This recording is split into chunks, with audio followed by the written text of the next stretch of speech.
Greetings ladies and gents, welcome back to the Craft Hammer.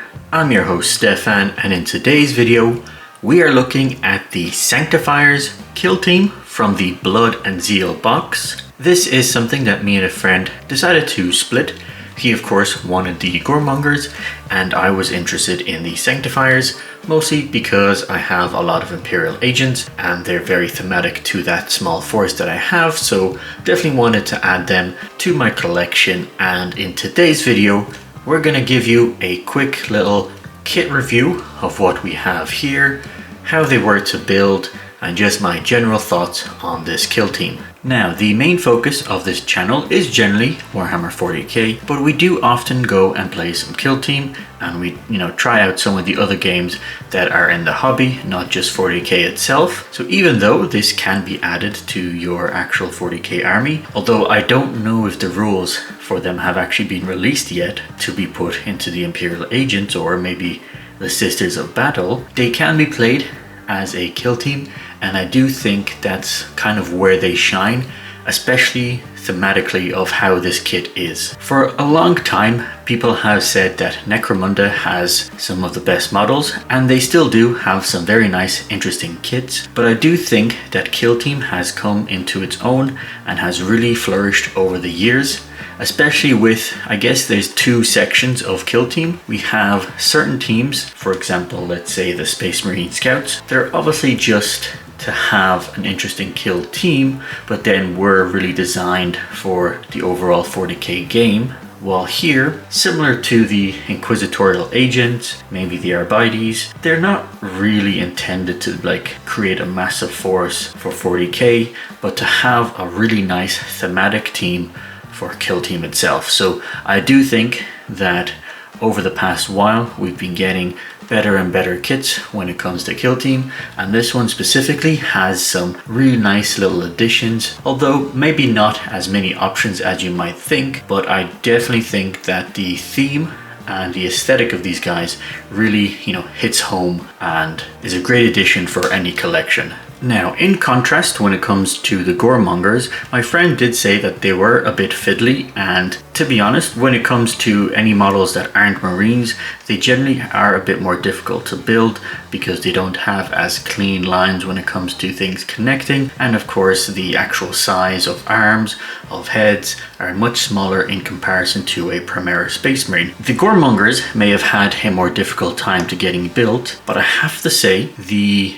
ease at which this kit came together was super quick, much quicker than I guess most other kits when it comes to time wise, and in difficulty there wasn't really much. Had little notches and little clipping areas where you could just put things in and then it would all fit nicely into one, I guess, design. But at the same time, that is also slightly a downside, as not everything here has a variety of different poses or different options. Most things you could probably swap some of the weapons out. For example, this one you could definitely swap out. The two missionaries here, you could technically swap some of the weapons in between them, and I think one or two of the guys back here also had different options. But some of them, what you see is what you get. So for example, this one, which I believe is like the Miracle Worker or something, I can't remember the name, it doesn't have any options, so you are kind of stuck with what they look like.